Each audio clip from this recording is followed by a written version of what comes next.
नमस्कार, मी मयुरी आणि आपण पाहत आहात 7 स्टार न्यूज।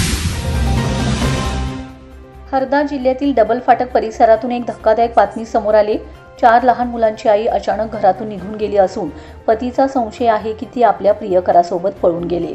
पिंटू नावाच्या व्यक्तीने सिटी कोतवाली पोलीस ठाण्यात तक्रार दाखल केली। त्याच्या सांगण्यानुसार पत्नी काही दिवसांपासून एका अनोळखी व्यक्तीशी सतत फोनवर बोलत होती।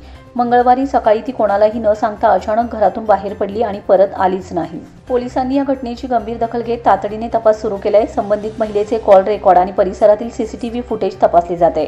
परिसरात शोध मोहीम राबवण्यात येत आहे। या घटनेनंतर 4ही लहान मुलांचं भावनिक संकट वाढलं आहे। सध्या मुलांची काळजी कुटुंबातील इतर सदस्यांकडे सोपवण्यात आली। पिंटू म्हणतो, ती परत यावी एवढंच हवं आहे। मी तिच्याशी संपर्क करण्याचा खूप प्रयत्न केला पण काही उपयोग झाला नाही। तो अजूनही पत्नीच्या परतीची वाट पाहत आहे। पोलिसांनी नागरिकांना अफवांपासून दूर राहण्याचं आणि चौकशीत सहकार्य करण्याचं आवाहन केलंय। सत्य काय आहे हे तपासानंतरच समोर येईल असं पोलिसांनी सांगितलंय। ही घटना फक्त कौटुंबिक संकट नाही तर सामाजिक पातळीवरही विचार करायला लावणारी आहे।